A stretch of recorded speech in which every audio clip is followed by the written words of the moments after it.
고린도전서 15장의 부제는 부활장입니다.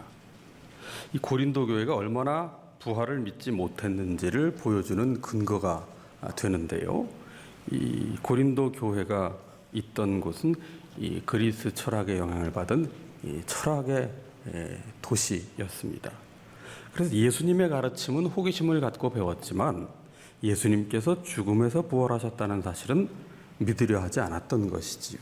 그래서 오늘 15장 이 앞부분 15장의 전반부 12절을 보시면 그리스도께서 죽은 자 가운데서 다시 살아나셨다 전파되었거늘 너희 중에서 어떤 사람들은 어찌하여 죽은 자 가운데서 부활이 없다 하느냐. 고린도 교회 성도들 중에는 예수님은 좋다, 그러나 부활은 믿지 못하겠다 한 사람들이 있었다는 거예요. 15장 13절에 만일 죽은 자의 부활이 없으면 그리스도도 다시 살아나지 못하셨으리라. 그리스도께서 만일 다시 살아나지 못하셨으면 우리가 전파하는 것도 헛것이요 또 너희 믿음도 헛것이며 15절에 우리가 하나님의 거짓 증인으로 발견되리니 우리가 하나님이 그리스도를 다시 살리셨다고 증언하였습니다. 그렇게 말하고 있습니다. 부활이 뭐가 중요하냐, 예수님만 잘 믿으면 되지, 이런 생각은 굉장히 위험한 균형 잡히지 않은 신앙이라는 거지요. 오늘 우리는 부활에 대해서 어떻게 생각합니까? 부활절기에 그저 찬송 몇 곡 부르고 마는 것으로만 여깁니까? 예수님의 부활을 하나의 교리 정도만 생각하고 계신 것은 아닙니까? 십자가는 늘 읊조리는데 365일 십자가는 늘 읊조리는데 정작 십자가 너머의 부활은 별로 중요하게 여기지 않는 것이 우리의 치우친 신앙이 아닌가. 부활이 왜 중요할까요? 예수님의 부활이 없었다면 기독교는 존재할 수가 없습니다. 부활이 없다면 교회도 없었고 오늘 우리처럼 주일에 예배를 드리는 그리스도인도 불가능해집니다. 왜냐하면 교회는 예수님이 부활하신 이후에 세워졌어요. 예수님이 부활하신 사건 때문에 세워진 겁니다. 그래서 이 부활이야말로 우리의 모든 신앙의 기초가 바로 여기에 있다. 제자들을 보세요. 예수님을 열정적으로 추종했는데 한순간 예수님께서 십자가에 달리시기 전에 로마 군병들에게 잡혀갈 때부터 혼비백산 달아났어요. 그 열정이 다 식어버립니다. 제자들이 결정적으로 변화된 계기가 있어요. 언제입니까? 예수님의 부활하심을 목격한 이후에. 다 의심했어요.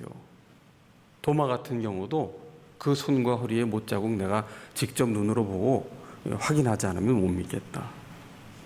다 의심했지만 두려워 떨었지만 찾아오신 예수님, 부활하신 예수님, 그 부활의 주님을 목도하고 그리고 오순절 성령 강림 사건을 체험한 이후에 예수님은 그리스도시다, 예수님은 부활하셨다, 이것을 완전히 마음속에 확신하게 되는 겁니다. 그래서 예수님의 부활을 고백하는 사람들의 모임이 기독교 공동체, 교회의 기원이 된 거예요. 그러니까 교회는 다른 말로 하면 무엇이냐? 예수님의 부활을 증언하는 공동체. 그래서 로마 당국이 그렇게 예수님의 부활을 전하는 것을 회방했고 바울이 되기 이전에 사울도 예수님이 부활했다는 사실을 전하는 것을 탐탁치 않게 여겨서 그렇게 교회를 핍박하려고 했던 것 아닙니까? 그러니까 예수님의 부활을 증언하지 않는 교회는 더 이상 교회일 수 없고 예수님의 부활을 증언하지 않는 성도 또한 바른 성도라고 할 수 없는 것이죠. 이처럼 부활이 중요한데 이 부활에 대한 확고한 고백이 없다면 우리가 가진 기독교 신앙은 기껏해야 도덕, 철학 이 정도밖에 되지 않아요. 간디도 예수님을 얼마나 좋아했어요. 승려인 법정도 성경을 자주 본다고 그랬어요. 불경 외에 보는 것이 성경이라고 했어요. 예수님의 가르침, 산상수훈의 가르침. 그런데 그것 아무리 좋아한다 해도 부활신앙이 우리 속에 없으면 예수님은 그저 4대 성인 중에 한 분, 참 괜찮은 종교적인 인물, 기구한 인생을 살다가 나이 30 넘어서 그저 세상 떠난 사람, 대단한 가르침을 펼쳤던 철학자요, 도덕가요, 또 요즘은 탁월한 경영자요, 또 리더십의 본보기 정도로만 인식할 뿐이죠. 여러분, 예수님의 그 부활이야말로 예수님이 철학자가 될 것이냐, 예수님이 생명의 주인이 될 것이냐를 가르는 분기점이 됩니다. 부활은 우연히 일어난 게 아니에요. 사람이 만들어낸 이론이 아닙니다. 하나님의 약속의 실현이에요. 성경책을 다른 말로 하면 구약과 신약이라고 구분짓습니다. 옛 약속과 새 약속. 엄밀히 말하면 이것은 언약이에요.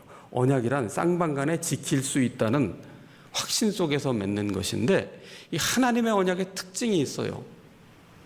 상대방이 이 약속을 이행할 자격이 있느냐를 고려치 않고 약속하셨다는 겁니다.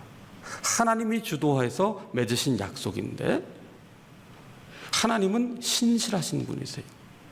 그래서 그 약속을 맺으시고 그 약속을 반드시 성취하시는 분이세요. 이 성경에 나오는 여러 약속 중에 가장 결정적인 것이 무엇이냐? 예수님의 부활이에요. 그래서 이 고린도전서 15장 15절 중반에도 보면 하나님이 그리스도를 다시 살리셨다고 증언하였다.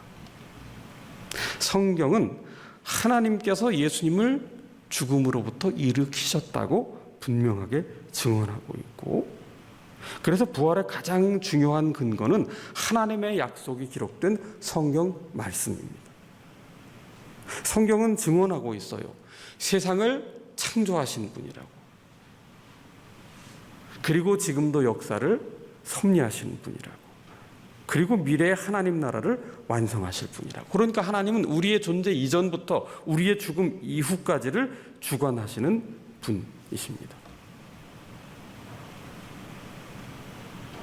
그리고 그 모든 약속을 다 성취하신 분이고 앞으로도 성취하실 하나님이십니다.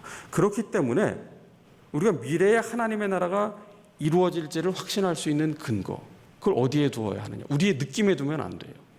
예수님께서 부활하셨기에 우리의 미래도 부활한 미래로 열어주실 것이다. 그렇기 때문에 부활이 없다면 우리는 가장 불쌍한 자가 되고 말 겁니다. 고린도전서 15장, 지난주에 우리가 묵상한 말씀 15절 이하에 보시면, 만일 죽은 자가 다시 살아나는 일이 없으면 그리스도도 다시 살아나신 일이 없었을 터이요, 그리스도께서 다시 살아나신 일이 없으면 너희의 믿음도 헛되고 너희가 여전히 죄 가운데 있을 것이요, 또한 그리스도 안에서 잠자는 자도 망하였으리니. 19절입니다. 만일 그리스도 안에서 우리가 바라는 것이 다만 이 세상의 삶뿐이면 모든 사람 가운데 우리가 더욱 불쌍한 자다. 예수님의 부활을 믿지 못한다면, 그리고 그 부활이 없는 것이라면 우리는 세상에서 가장 비참한 사람들이다.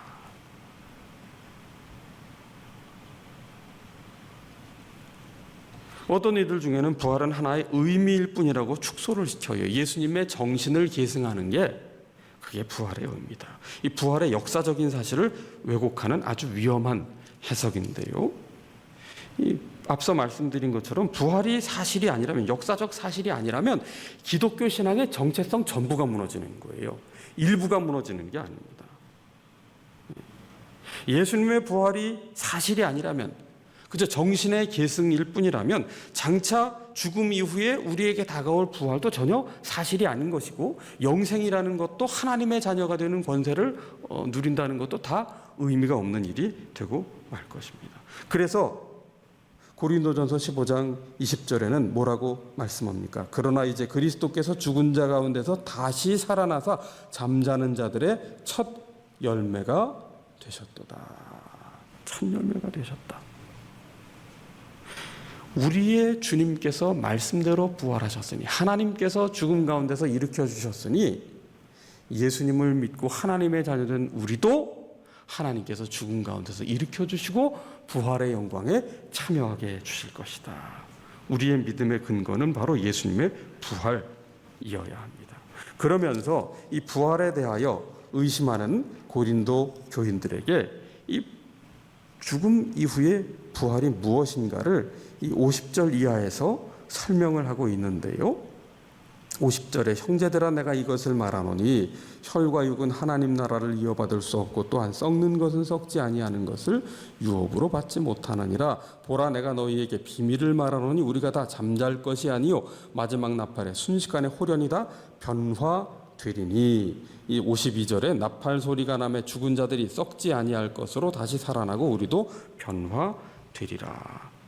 죽은 자들이 주님 다시 오실 때 이제 영광스러운 모습으로 부활의 모습으로 일어나게 될 터인데 그때는 이전의 우리의 모습으로가 아니라 변화될 것이다. 변화될 것이다. 신령한 몸으로 변화되어 일어날 것이다.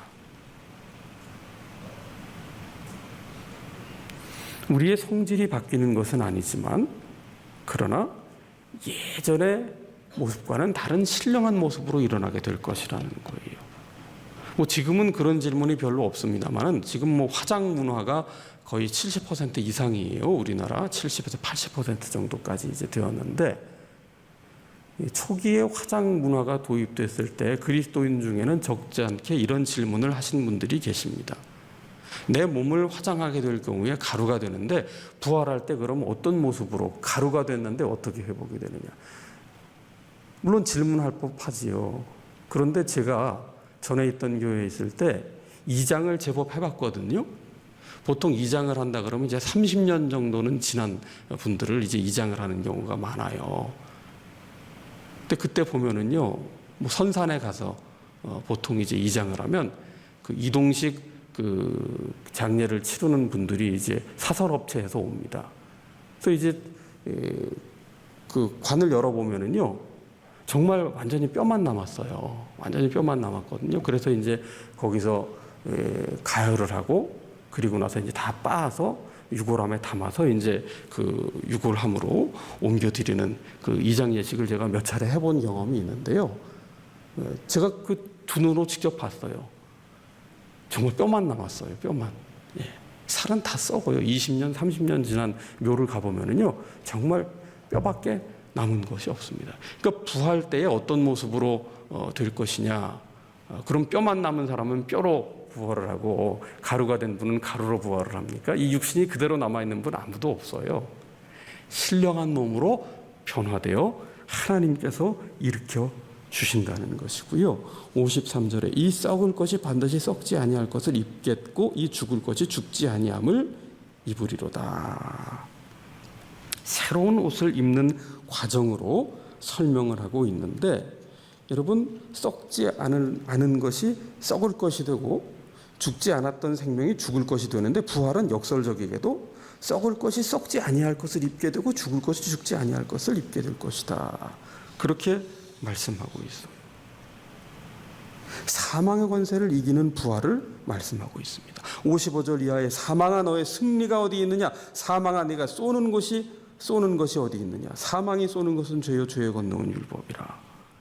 율법은 우리가 죄인임을 자각하게 하고 죄의 삭은 사망입니다. 그래서 사망의 권세를 이길 수가 없는데 사망이 최종 승리가 아니라는 거예요. 부활은 사망에 대한 생명의 승리를 선언한 실제 일어난 역사적인 사건임을 우리에게 말씀하면서 이 썩을 것이 썩지 아니할 것을 입게 됩니다. 그래서 57절에 보세요. 우리 주 예수 그리스도로 말미암아 우리에게 승리를 주시는 하나님께 감사하노니. 여기서의 승리는 무슨 적과 싸워서 이기는 승리가 아니고 무슨 시험을 잘 봐서 1등해서 승리를 뜻하는 그 승리가 아닙니다. 예수 그리스도로 말미암아 주신 승리예요. 죄와 죽음에 대한 승리입니다. 부활은 사망에 대한 생명의 승리를 선포한 사건이거든요. 사망아 너의 승리가 어디 있느냐? 이제 사망아 너의 권세는 끝이다. 예수 그리스도의 부활로 종지부를 찍게 되었다는 거죠. 이 세상을 지배하는 가장 무서운 힘이 무엇입니까? 총과 칼, 핵, 군사력입니까? 아니면 경제력입니까? 아니면 전염병입니까? 아니면 돈입니까? 아니에요. 세상을 지배하는 가장 무서운 힘은요, 여전히 죽음입니다. 역사를 돌아보면 어떤 권력자도 어떤 부자도 어떤 현명한 학자도 아무리 힘이 센 장수도 죽음을 이긴 사람이 없어요. 진시황제 이야기를 알잖아요. 불로초 늙지 않는 약초를 구해서 영생불사하려고 했는데 그만 수은 중독돼서 죽었다고 하잖아요. 알렉산더 대왕의 얽힌 일화도 알려져 있지요. 그게 정확한 것인지는 모릅니다. 아마 야사일 가능성이 많다고들 하는데 그가 30대 후반에 정말 유럽 전체를 평정했잖아요. 당시에 세계를 평정한 사람입니다. 그런데 원인도 모르는 열병을 앓다가 죽었으니까 눈에 보이지도 않는 이 질병에 그 균에 감염돼서 이제 죽은 건데 그가 죽으면서 이런 얘기를 했다잖아요. 관 양쪽에 구멍을 뚫어서 빈손을 백성들이 보도록 하라. 다 죽는다는 사실을 알게 하라는 얘기죠. 인간은 죽음 앞에 무기력합니다. 사망의 권세가 가장 큰 권세예요. 그래서 죽음이라고 하는 것은 우리에게 결코 달갑지 않은 사건입니다. 죽음은 어둠의 힘이고요. 모든 것을 무력화시키는 힘이에요. 죽음은 허무의 힘이고 그래서 죽음은 모든 사람에게 두려운 거예요. 죽음이라고 하는 것은 병상에서 시한부 인생을 사는 분에게만 주어진 두려움이 아닙니다. 죽음이라고 하는 것은 호흡 있는 모든 존재에게 다 두려움을 주는 거예요. 어린아이에게도 죽음은 심지어 두려운 겁니다. 예. 어떤 아이가 천국에 대해서 부모가 설명을 하자 천국에 가기 싫다고 합니다. 왜냐고 물었더니 죽어야 가는 곳이니까. 예. 저희 둘째 아이가 5살 때 했던 얘기예요. 예. 죽기 싫어, 죽기 싫어. 왜 그러니? 그랬더니 엄마가 천국에 대해서 얘기를 해줬는데 죽어야 가는 곳이니까 난 죽기 싫어. 저는 5살짜리 아이가 죽기 싫어한다는 사실을 그때 처음 알았어요. 5살짜리도 죽으면 두려운 거구나. 그런데 기독교인에게는 죽음이 마지막이 아니에요. 죽음은 최종적인 힘이 될 수 없어요. 죽음 이후에는 하나님이 약속하신 부활이 있기 때문입니다. 바울은 이 부활을 통해서 죽음을 다시 보게 되었어요. 그에게는 죽음이 더 이상 두려운 것, 더 이상 끝이 아니었던 거예요. 그래서 사망아 너의 승리가 어디 있느냐 외쳤던 것 아닙니까? 썩을 것이 썩지 아니할 것을 입을 것이다. 죽을 것이 죽지 아니함을 입을 것이다. 부활의 역설이지요. 죽음이란 현재와 그리고 부활 사이에 존재하는데 이 죽음이야말로 오히려 끝이 아니라 무기력해지는 순간이 아니라 부활로 들어가는 문이고 과정이라고 선언하는 거죠. 그렇기 때문에 죽음도 하나님의 지배 아래에 있다는 사실을 우리는 분명히 고백할 수 있어요. 우리의 옛 관습적 사고에는 뭐가 있어요? 죽음 이후에는 저승사자가 이 검정색 갓을 쓰고 검정색 이 옷을 입고 데려간단 말이에요. 얼굴은 하얗게 분칠을 하고 말이죠. 입술은 까맣게 칠하고. 이게 전설의 고향에서 봤던 저승사자의 모습인데 황천 가는 길 구천을 떠돈다. 그래서 좋은 곳 가시라고 뭘 넣어드려요? 노잣돈 넣어드립니다.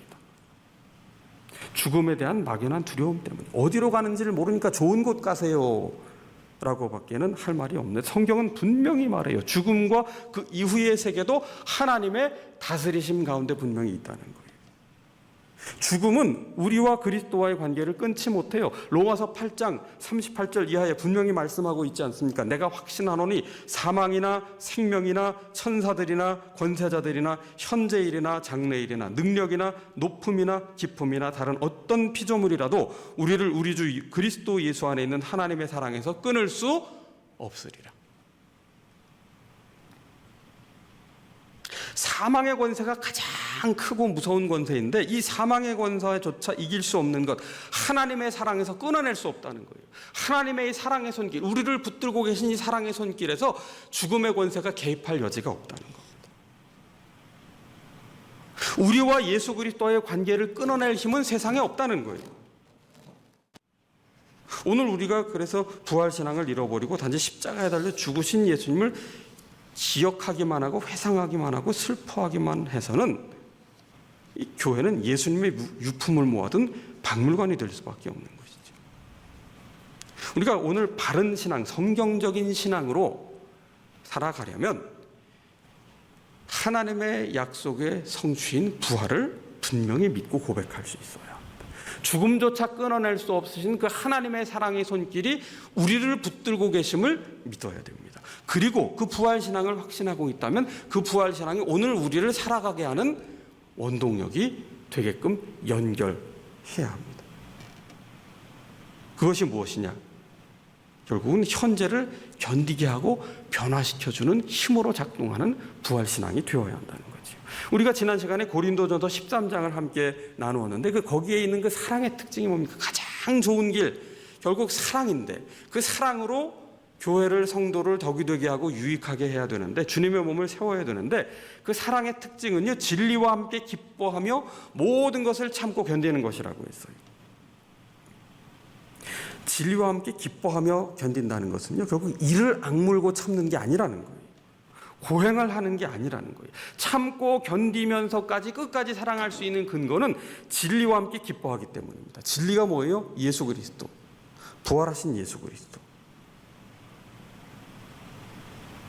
그 부활하신 예수 그리스도와 함께하는 삶입니다. 부활하신 주님과 기뻐하는 삶을 누릴 때, 부활하신 주님의 그 멍에를 메고 주님의 가시고자 하는 길로 주님과 함께 호흡을 하며 걸음을, 보폭을 맞추며 함께 동행할 때, 그렇게 한 걸음씩 주님과 살아가는 법을 배울 때 비로소 우리의 삶은 주님의 기쁨으로 채워져요. 진리와 함께 기뻐하게 돼요.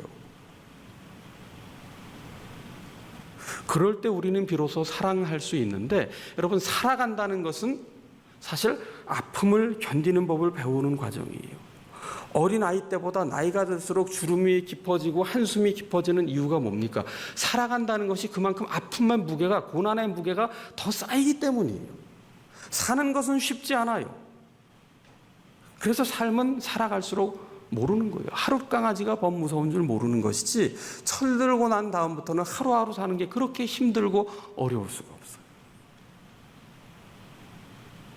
그 아픔이 있지만 그 아픔 속에 깃든 부활의 주님께서 주시는 그 기쁨, 그 생명력, 그 위로와 평강, 함께하심, 끊어낼 수 없으신 뜨거운 사랑의 손길이 우리와 함께하기에, 여러분, 진리와 함께 기뻐하는 사람은 끝까지 사랑할 수 있고 끝까지 참고 끝까지 견딜 수 있는 거예요. 내 사랑으로가 아닙니다. 내 힘으로가 아닙니다. 하나님께서 나를 그렇게 사랑으로 붙들어 주시기 때문에. 여러분, 착각하면 안 돼요. 이를 악물고 버티면은요, 무너진다고요. 무너져. 부활신앙은 이를 악물고 버티는 것도 아니고, 또 이 아픈 세상 지긋지긋하니까 빨리 천국 가야 되겠다고 이 세상을 도피하는 행위도 될 수 없어요. 그건 무책임한 거예요. 진리와 함께 기뻐하는 사랑 속에서 오늘 하루하루를 그 사랑의 충만한 가운데 견디어낼 힘, 그 근거가 바로 부활이죠. 그래서 이 부활신앙을 가질수록 현재의 삶이 더 분명해지는 거예요. 58절을 보십시다. 58절 제가 읽겠습니다. 그러므로 내 사랑하는 형제들아, 견실하며 흔들리지 말고 항상 주의 일에 더욱 힘쓰는 자들이 되라. 이는 너희 수고가 주 안에서 헛되지 않은 줄 알미로다. 새번역 성경에 보면, 그러므로 나의 사랑하는 형제자매 여러분, 굳게 서서 흔들리지 말고 주님의 일을 더욱 많이 하십시오. 여러분이 아는 대로 여러분의 수고가 주님 안에서 헛되지 않습니다. 다른 번역에 보면은요, 그러므로 사랑하는 형제 여러분, 굳건히 서서 흔들리지 말고 언제든지 주님의 일을 열심히 하십시오. 주님을 위해서 하는 노력은 결코 헛되지 않다는 것을 명심하십시오. 부활신앙으로 살아간다는 것은 바로 이러한 것을 말합니다. 현재의 고난을 진리와 함께 기뻐하며 견딜 수 있는 힘을 주는 것이고요. 또 현재가 전부가 아니다. 미래를 바라보며 기대하게 하는 희망의 근거가 되는 것이죠. 오늘 사방을 둘러보아도 정말 절망케 하는 것밖에 없는, 코로나로 비롯된 정말 우리를 위축되게 하고 우울하게 하고 염려하게 하는, 사방에서 우리를 우겨싸고 있는 이 분위기 속에서 정말 우리가 살아내야 될 그 유일한 근거가 무엇인가? 예수 그리스도의 부활하심이다. 그 부활신앙으로 오늘을 견실하며 흔들리지 말며 주의 일에 더욱 힘쓰므로 우리의 수고가 결코 주 안에서 헛되지 않음을 고백하는, 그 부활의 희망 가운데 오늘을 살아갈 수 있는 우리 모두가 되어야 하겠습니다.